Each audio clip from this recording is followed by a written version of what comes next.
નમસ્કાર મિત્રો, સ્વાગત છે તમારું આ ચેન્જ સ્ટડી પોઈન્ટ યુટ્યુબ ચેનલના એક નવા વિડીયોમાં. મિત્રો, આજના આ વિડીયોની અંદર આપણે ગુજરાતની તમામ શાળાઓમાં 16,000 કરતાં પણ વધારે શિક્ષકોની ભરતીની જાહેરાત કરવામાં આવી છે. એના વિશેની સંપૂર્ણ ચર્ચા કરવાના છે.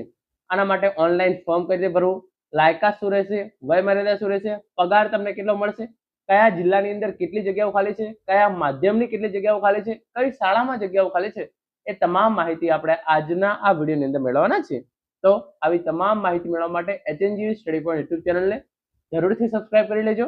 તો હવે શરૂ કરીએ આજનો આ વિડીયો. તો ઓનલાઈન ફોર્મ ભરવા માટે તમારે ગૂગલની અંદર જ્ઞાન સહાયક પ્રાઇમરી લખીને સર્ચ કરી દેવાનું છે. તો જે પહેલી જ વેબસાઇટ છે pre-gnansahayak.ssgujarat.org, આ વેબસાઇટ છે એ તમારા સામે આવી જશે. તો સિમ્પલી તમારે આ વેબસાઇટ છે એને ઓપન કરી લેવાની રહેશે. જેવી તમે આ વેબસાઇટ ઓપન કરશો કંઈક આ મુજબનું ઇન્ટરફેસ તમારા સામે આવી જશે. જ્ઞાન સહાયક પ્રાથમિક એની અંદર લખેલું હશે. પછી આ લખ્યું છે પ્રમાણે 11/6/2026 બપોરે 2 કલાકથી 17/6/2026 રાતે 12 કલાક સુધી તમે ઓનલાઈન અરજી જે છે એ કરી શકો છો. તો સૌપ્રથમ ઓનલાઈન અરજી કરવાની તારીખ તમને આપેલી છે. તો પહેલા આપણે એડવર્ટાઇઝમેન્ટ છે એ જોઈ લઈએ. તો તમે જોઈ શકો છો જ્ઞાન સહાયક પ્રાથમિક 21,000 રૂપિયા પગાર આપવામાં આવશે તમને દર મહિને, અને 48 વર્ષ કરતાં વધારે તમારી ઉંમર જે છે એ હોવી જોઈએ નહીં. પછી આગળ જે છે એ ઓનલાઈન ફોર્મ ભરવાની તારીખો તમે જોઈ શકો છો. 11/6/2026 બપોરે 2 કલાકથી 17/6/2026 રાતે 12 વાગ્યા સુધી. આનું મેરિટ લિસ્ટ છે એ 18 તારીખે જાહેર કરવામાં આવશે, અને તમારું ડોક્યુમેન્ટ વેરિફિકેશન અને શાળા પસંદગી છે એ તમે 20/6/2026 ના રોજથી કરી શકશો. તો આ તમામ ઇન્ફોર્મેશન થઈ ગઈ. પછી વિગતવાર નોટિફિકેશન આપેલું છે, એની અંદર લાયકાત આપેલી છે, એટલે કે કોણ કોણ આની અંદર ફોર્મ ભરી શકશે એના વિશેની ઇન્ફોર્મેશન છે. તો 11 માસ માટેની કરાર આધારિત આ ભરતી છે, અને તમામ શાળાઓની અંદર જે છે એ જગ્યાઓ બહાર પાડેલી છે.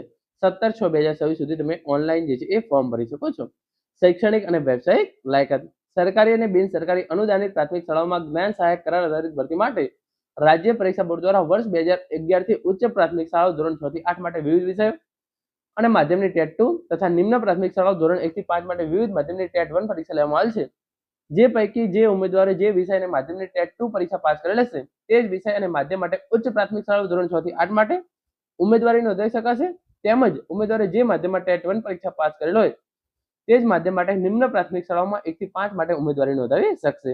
એટલે કે તમે જે ટેટ 1 અને ટેટ 2 પરીક્ષા જે વિષય અને જે માધ્યમની અંદર પાસ કરેલી છે એના માટે તમે જે છે એ ફોર્મ ભરી શકો છો.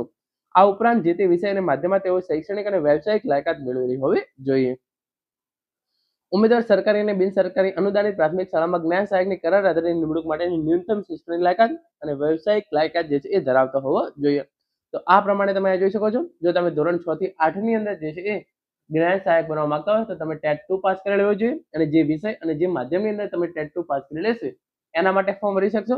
તમે ધોરણ 1 થી 5 ની અંદર જ્ઞાન સહાયક બનવા માંગતા હોય તો તમે જે માધ્યમની અંદર ટેટ 1 પાસ કરેલી હશે એની અંદર તમે જે છે એ ફોર્મ ભરી શકો છો. પછી તમારી જિલ્લા પસંદગીની ઇન્ફોર્મેશન આપેલી છે. અરજી કરતી વખતે જે જિલ્લામાં જ્ઞાન સહાયક તરીકે જોડાવા ઈચ્છો છો તે જિલ્લાની પસંદગી કરવાની રહેશે. ઉમેદવારને કોઈ એક જ જિલ્લો પસંદ કરવાનો રહેશે. જે માધ્યમ સાથે તમે પરીક્ષા પાસ કરેલી હોય, જે વિષય સાથે પરીક્ષા પાસ કરેલી હોય એના આધારે તમારી જે છે એ મેરિટ યાદી પ્રત્યક્ષ યાદી છે એ બનાવવામાં આવશે. 6 થી 8 અને 1 થી 5 માટે અલગ અલગ મેરિટ યાદી બનાવવામાં આવશે, અને જિલ્લાવાર ખાલી જગ્યાઓને ધ્યાનમાં રાખી જિલ્લા પ્રમાણે જે છે એ પ્રોવિઝનલ મેરિટ લિસ્ટ છે એ જાહેર કરવામાં આવશે. ધોરણ 6 થી 8 અને ધોરણ 1 થી 5 અલગ અલગ મેરિટ યાદી તૈયાર કરવામાં આવશે.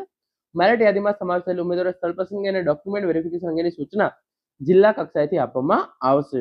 એના પછી ટેટ 2 પાસ ઉમેદવારો ધોરણ 6 થી 8 મેરિટ યાદી, પ્રત્યક્ષ યાદી ઉપલબ્ધ ના થતા ટેટ 1 પાસ હોય તેવા નિમ્ન 1 થી 5 ની મેરિટ યાદી ઉપલબ્ધ હોય તો ટેટ 1 પાસ હોય તેવા ઉમેદવારો 1 થી 5 ના ઉમેદવારોને ધોરણ 6 થી 8 ની અંદર શાળા પસંદગી કરાવી શકાય.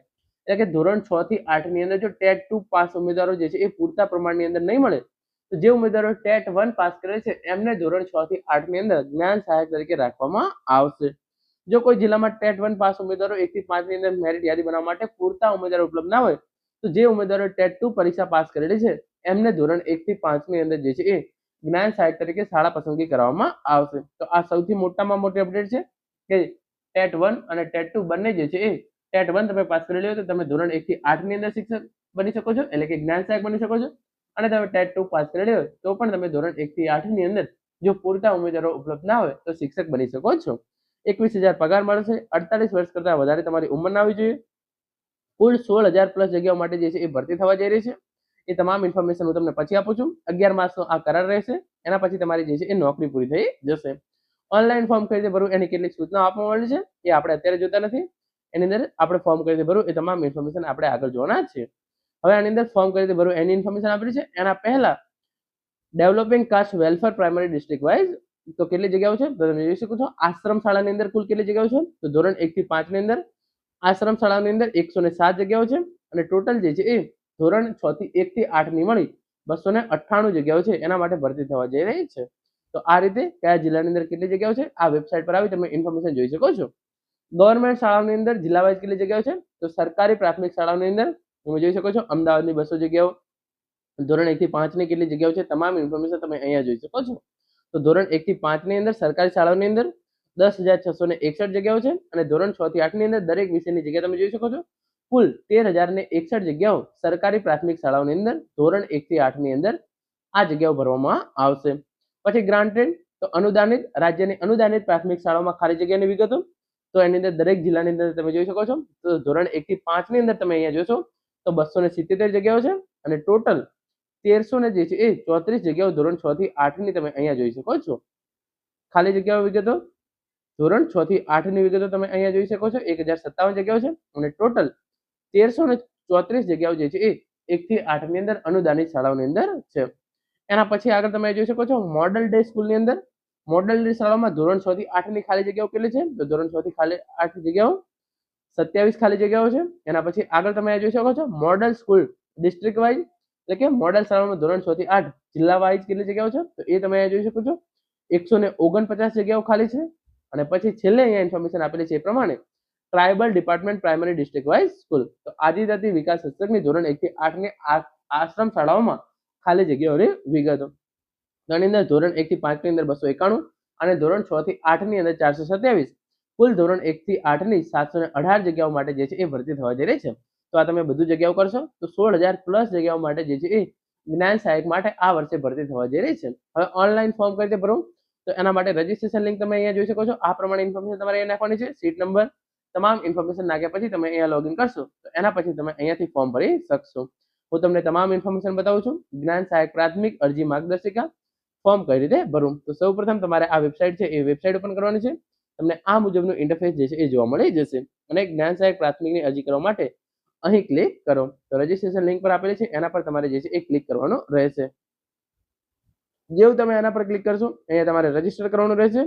ટેટ પાસ કરવાની વર્ષ, seat number, email ID, password confirm કરવાનું છે, ડેટ ઓફ બર્થ નાખવાની છે, મોબાઈલ નંબર નાખવાનો છે, કેપ્ચા કોડ અહીંયા નાખવાનો છે અને પછી રજીસ્ટર પર ક્લિક કરી દેવાનું છે. જેવું તમે રજીસ્ટર પર ક્લિક કરશો જો તમે પહેલેથી રજીસ્ટર કરેલો હોય તમે આ પ્રમાણે જે છે એ ડાયરેક્ટ લોગિન છે એ પણ કરી શકો છો.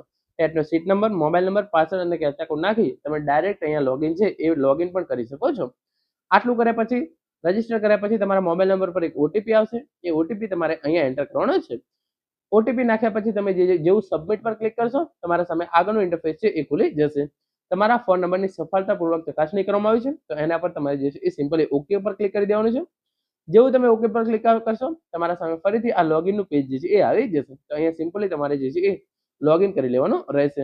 લોગિન થયા બાદ તમારે એપ્લિકેશન ફોર્મ અને અપલોડ ડોક્યુમેન્ટ ફોર્મ આ બે ઓપ્શન જોવા મળી જશે. તો અત્યારે તમારે એપ્લિકેશન ફોર્મ છે એના પર ક્લિક કરી દેવાનું રહેશે. જેવું તમે એપ્લિકેશન ફોર્મ પર ક્લિક કરશો આ પ્રમાણેનું આખું જે છે એ પેજ ખુલી જશે જેની અંદર ટેટ સીટ નંબર તમારે નાખવાનો છે, ટેટ પરીક્ષાનું માધ્યમ, ટેટ કુલ ગુણ, જન્મ તારીખ, ટેટ માર્ક્સ, અરજી નંબર, જગ્યાનો પ્રકાર, વિષય, પૂરું નામ અને જાતિ આ તમામ વિગતો જે છે એ ભરી લેવાની રહેશે. આ તમામ વિગતો તમે જેવું ફોર્મ ખોલશે એની અંદર આવશે એ ભરી લેવાની રહેશે. ત્યારબાદ તમારે પત્ર વ્યવહારનું સરનામું છે એ નાખવાનું રહેશે. એના પછી અન્ય વિગતો જે છે એ ભરવાની રહેશે અને ખાસ તમે કયા જિલ્લાની અંદર જ્ઞાન સહાયક બનવા માંગો છો એ જિલ્લો તમારે પસંદ કરવાનો રહેશે. આ પ્રમાણે પછી તમે જિલ્લો પસંદ કરશો. કમ્પ્યુટર લાયકાત યસનો અને તમે જે જિલ્લાની અંદર જ્ઞાન સહાયક તરીકે જોડાવા માંગતા હોય એનો જિલ્લો તમારે જે છે એ ખાસ પસંદ કરવાનો રહેશે. તમે જે જિલ્લો પસંદ કરશો એની જ મેરિટ યાદીની અંદર તમારે સમાવવામાં આવશે તો તમારે જિલ્લો પસંદ કરતી વખતે ખાસ ધ્યાન રાખવાનું રહેશે. એના પછી તમારે ધોરણ 12 ની વિગતો છે એ ભરવાની રહેશે. તો આ તમામ વિગતો તમારે જે છે એ બોર્ડનું નામ, પાસ થયાનું વર્ષ, કયા માધ્યમ સાથે પરીક્ષા પાસ કરી છે એ તમામ વિગતો તમારે અહીંયા નાખી દેવાની રહેશે. એના પછી તમારી શૈક્ષણિક લાયકાત, ગ્રેજ્યુએશનની વિગતો તમારે જે છે એ નાખી દેવાની છે. તો આ પ્રમાણે તમે કયો કોર્સ કરેલો છે, કઈ યુનિવર્સિટીમાંથી કયા વિષય સાથે કરેલો છે એ તમામ વિગતો તમારે જે છે એ આ પ્રમાણે નીચે ફોર્મની અંદર નાખી દેવાની રહેશે. એના પછી જો તમને અનુસ્નાતક લાગુ પડતું હોય તો તમારે અનુસ્નાતકની તમામ વિગતો જે છે એ અહીંયા નાખી દેવાની રહેશે. એના પછી આગળ તમે જોઈ શકો છો, પછી તમારી તાલીમી લાયકાત બીએડ અથવા પીટીસી ની તમારી ઇન્ફોર્મેશન છે એ તમારે આગળ નાખવાની રહેશે. તમે શું કરેલું છે, બીએડ કરેલું છે, પીટીસી કરેલું છે, એ સિલેક્ટ કરવાનું છે. કયા રાજ્યમાંથી કરેલું છે, કઈ યુનિવર્સિટીમાંથી કરેલું છે, એ તમામ ઇન્ફોર્મેશન તમારે જે છે એ આગળ અહીંયા નાખી દેવાનું છે. અને એના પછી સેવ એન્ડ નેક્સ્ટ પર ક્લિક કરવાનું છે. જેવું તમે સેવ એન્ડ નેક્સ્ટ પર ક્લિક કરશો, આ પ્રમાણે સક્સેસનો મેસેજ આવશે. એના પર તમારે ઓકે કરી દેવાનું છે. પછી તમારે જે છે એ બીજું ફોર્મ તમારે ખુલશે. એની અંદર તમારે જે છે એ તમામ ડોક્યુમેન્ટ છે એ અપલોડ કરવાના રહેશે. તમામ ડોક્યુમેન્ટ અપલોડ કરી તમારે જે છે એ અપલોડ પર ક્લિક કરતો જવાનું છે. આ રીતે પછી તમારા તમામ ડોક્યુમેન્ટ જે છે એ અપલોડ થઈ જશે. તો આ રીતે તમે તમામ ડોક્યુમેન્ટ અપલોડ કરશો તો અપલોડેડ આવી જશે. એ ડોક્યુમેન્ટ તમે જે છે એ વ્યૂ પણ કરી શકો છો. પછી આગળ તમે અહીંયા જોઈ શકો છો, માગ્યા પ્રમાણે ડોક્યુમેન્ટ ફાઇલ સિલેક્ટ કરી અને એને જે છે એ અપલોડ કરી દેવાના રહેશે. ડોક્યુમેન્ટ અપલોડ કર્યા બાદ તમે એને વ્યૂ કરી શકો છો, રિમૂવ કરી શકો છો. ફેરફારની જરૂર પડે તો રિમૂવ કરી નવું અપલોડ છે એ પણ કરી શકો છો. એના પછી તમારે જે છે એ અહીંયા ટિક બોક્સ છે, એની અંદર ટિક બોક્સ કરી દેવાનું છે, ચેક મારી દેવાનું છે. અને એના પછી કન્ફર્મ પર ક્લિક કરશો. એકવાર તમે કન્ફર્મ પર ક્લિક કરશો, એના પછી તમે અરજીની અંદર કોઈ પણ પ્રકારનો સુધારો વધારો કરી શકશો નહીં. જેવું તમે કન્ફર્મ પર ક્લિક કરશો, આ પ્રમાણે સક્સેસનો મેસેજ આવી જશે. તો એના પર તમારે ઓકે પર ક્લિક કરી દેવાનું રહેશે. ઓકે પર તમે ક્લિક કરશો તો આ તમારે જે છે એ ત્રીજું ખુલી જશે, પ્રિન્ટ એપ્લિકેશન ફોર્મ. તો એની પીડીએફ જે છે એ તમારે પ્રિન્ટ કરી દેવાની છે. અને આ પ્રમાણેની તમારી જે છે એ એપ્લિકેશનનો નમૂનો છે એ ખુલી જશે. એટલે કે તમારું અરજી ફોર્મ છે એ આ પ્રમાણે ખુલી જશે. તો છેલ્લે તમારે આ પ્રમાણેની એપ્લિકેશનની પ્રિન્ટ છે એ નીકાળી દેવાની રહેશે. તો મિત્રો, આ હતો આજનો વિડીયો, જેની અંદર આપણે જ્ઞાન સહાયક ભરતી વિશેની સંપૂર્ણ માહિતી મેળવી છે. સાથે સાથે તમે ઓનલાઈન ફોર્મ કઈ રીતે ભરી શકો છો એની પણ સંપૂર્ણ ચર્ચા કરી છે. આશા રાખું છું આજનો આ વિડીયો તમને ચોક્કસથી ઉપયોગી થશે. Thank you so much for watching.